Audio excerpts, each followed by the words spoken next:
حضرت عبداللہ ابن عمر رضی اللہ عنہما فرمائی یو ځل مونږ د پیغمبر علیه الصلاۃ والسلام سره په یو غزا کې شریک نو زمونږ تېرېدل په یو قوم باندې وشو یو قوم باندې تیر شو نو هغې قوم پوښتنه وکړه تاسو څوک یې نو صحابه کرام ورته وفرمیل چې مونږ مسلمانان یو په دې قوم کې یو زنانه وه هغې سره په غېږ کې یو وړوکي بچی م هغې د کټوۍ پسې اور بلول چې کله به دا د اور لمبر اوچته شوه نو دی به دا خپل بچی د دې اور د لمبې نه را دې خوا کړو د دې دپاره چې د اور ګرمایش دی ونه وهي کله چې دې ښځې ته پته ولګېده چې دلته په یو ځای کې نبي کریم صلی الله علیه وسلم تشریف فرما دی نو دا ښځه د نبي علیه الصلاة والسلام ته راغله او تپوس یې ترې وکړو نو تپوس یې ترې نه وکړو انت رسول الله آیا ته د الله رسول صلی الله علیه وسلم نبی کریم صلی الله علیه وسلم جواب ورکړ چې او زه د الله رسول دا ښځه ډېره هوښیاره وه بیا هغې تپوس وکړو بأبي و امي الیس الله ارحم الراحمین زما مور او پلار دې په تاسو باندې قربان وي ایا الله پاک ارحم الراحمین ډېر مهربانه ذات نه دی پیغمبر علیه الصلاة والسلام جواب ورکړ چې او الله ډېر مهربانه ذات هغې بیا تپوس وکړو الیس الله ارحم بعباده من الام بولدها آیا الله جل جلاله په خپلو بندګانو باندې د مور نه زیات مهربان نه دی نبی مهربان صلی الله علیه وسلم ورته وفرمیل چې او الله پاک په خپلو بندګانو باندې د مور نه زیات مهربانه دی بلکې په یو بنده باندې یو روایت مطابق الله پاک د یو بنده سره د او یو میاندو نه زیات محبت کوي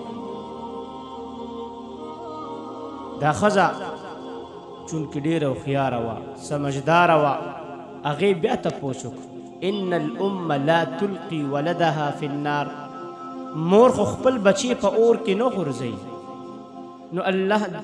تبارک وتعالی به څنګه خپل بنده په جهنم کې غورځوي نبی علیه الصلاة والسلام په ژړا شو ډېرې وژړل بیا خپل سر روچت کو او وی فرمایل ان الله لا يعذب من عباده الا المارد المتمرد بېشکه الله پاک په خپلو بندګانو کې هیڅ چاته دایمي عذاب نه ورکوي مګر هغه کس چې ډېر زیات سرکشه وي په ګناهونو باندې زړور وي نو دته به عذاب د ګناهونو د صفایۍ دپاره ورکولی شي نو مسلمان هم چې په دنیا کې ګناه کوي دی به هم جهنم ته ځي ولې د دې خپلې ګناه سزا دا به ورته میلاویږي په جهنم کې به د دې ګناه نه صفا کیږي نو بعضې خلک دا سوچ کوي چې یاره راشه دا ګناه وکړه او بیا به توبه وباسي او یا دا ګناه وکړه او اسم حدیث کې راغلی دی چې بس چا لا اله الا الله ویلې ده هغه خامخا جنت ته ځي جهنم نه به یو ورځ روځي او جنت ته به ځي نو بس راشه دا ګناهونه عزتمندو هېڅ پته نه لګي ته به تر کم وخته پورې په جهنم کې پروت دنیا کې انسان یو تیلي ولګوه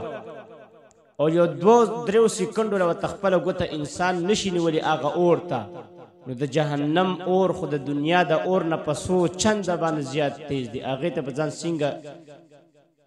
انسان ټینګ کي ځان به ورته څنګه مضبوط کي ځان به ورته څنګه ونیسي نو دا سوچ ته کله هم څوک نه کوي چې یاره ګناهونه کوه خیر د لږ عذاب دی هغه به وسکې او بیا به جنت ته هسې ځې نو هېڅ پته نه لګي څومره وخته پورې به ته جهنم کې پروت نو قدرمنو د ګناهونو نه خپل ځان وساتو